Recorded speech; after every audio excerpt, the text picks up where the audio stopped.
પારિવારિક ઝઘડો રક્તરંજિત બન્યો અને હત્યાનો ચોંકાવનારો બનાવ સામે આવ્યો છે.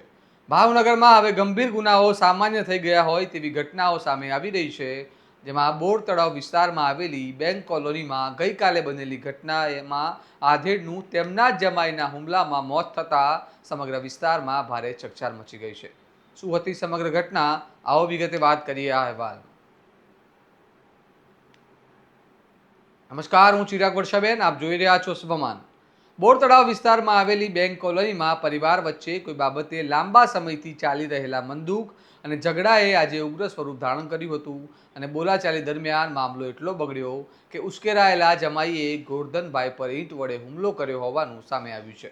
હુમલો એટલો ગંભીર હતો કે ગોરધનભાઈ લોહી લુહાણ હાલતમાં ઢળી પડ્યા અને પરિવારજનો અને સ્થાનિક લોકો દ્વારા તેમને તાત્કાલિક સારવાર માટે હોસ્પિટલમાં ખસેડવામાં આવ્યા હતા. પરંતુ સારવાર દરમિયાન ગોરધનભાઈએ અંતિમ શ્વાસ લીધા. મોતના સમાચાર ફેલાતા જ સમગ્ર બોર તળાવ અને આસપાસના વિસ્તારમાં શોક અને ચકચારનો માહોલ સર્જાયો છે. ઘટનાની જાણ થતાં સિટી ડીવાયએસપી, સ્થાનિક પીઆઈ સહિતનો પોલીસનો કાફલો તાત્કાલિક ઘટના સ્થળે દોડી ગયો હતો અને પોલીસે સ્થળ પરથી પ્રાથમિક પુરાવાઓ એકત્ર કરીને સમગ્ર મામલે તપાસનો ધમધમાટ શરૂ કર્યો છે. સાંભળો આ મામલે ડીવાયએસપી શું કહી રહ્યા છે. બોર તળાવ પોલીસ સ્ટેશનના જે ચિત્રા વિસ્તાર જે છે ત્યાં બેંક કોલોનીમાં કુટુંબિક ઝઘડો થયેલો, જેમાં આ કામે જે ગોરધનભાઈ તળસીભાઈ જે છે તેના દીકરી અને જમાઈ તેની વચ્ચે જે ઝઘડો થયેલો હતો અને એ ઝઘડોમાં જે છે જે ગોરધનભાઈને માથાના ભાગે ઈંટ મારવાથી તેનું સારવાર દરમિયાન મૃત્યુ થયું છે.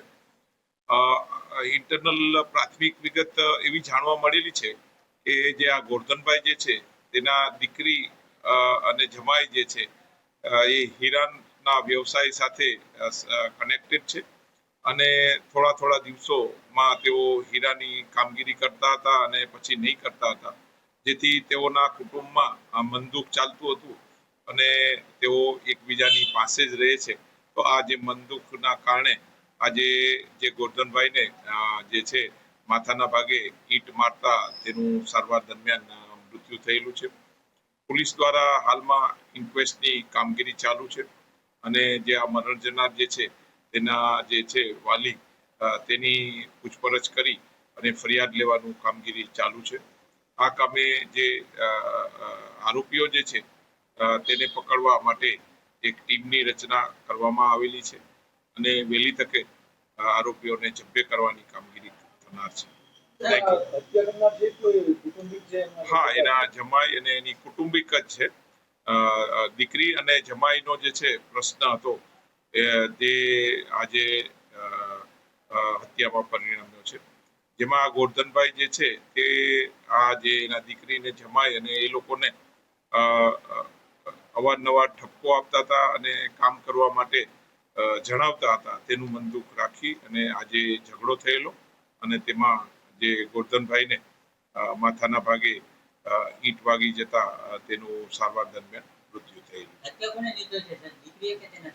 હા, એ જ જે છે ઝઘડો જે છે એ થયેલો એ અનુસંધાને આ લોકોએ જે છે ઝઘડામાં ગોરધનભાઈને માથાના ભાગે ઈંટ વાગી ગયેલી છે એવી પ્રાથમિક હકીકત જાણવા મળેલી છે. હાલમાં જે છે તેના સંબંધીને પોલીસ દ્વારા બોલાવી અને તેની પૂછપરછ કરી ફરિયાદ લેવાનું કામ ચાલુ છે. Thank you.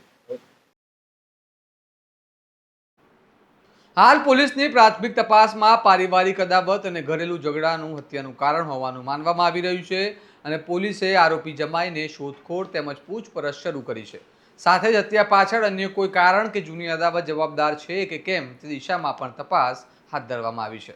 આ બનાવ બાદ સમગ્ર વિસ્તારમાં લોકોમાં ભય અને રોષનો માહોલ જોવા મળી રહ્યો છે અને પોલીસે કાયદેસરની કાર્યવાહી શરૂ કરીને આગળની તપાસ હાથ ધરી છે. સાથે જ ભાવનગર શહેરમાં વધી રહેલી ગંભીર ગુનાઓની ઘટના પોલીસ પર પણ સવાલ ઊભા કરે છે કે શું હવે કોઈને કાયદો અને વ્યવસ્થાનો ડર જ નથી રહ્યો. જોવાનું રહ્યું કે પોલીસ કેટલી ઝડપી આરોપીને ઝડપી પાડે છે.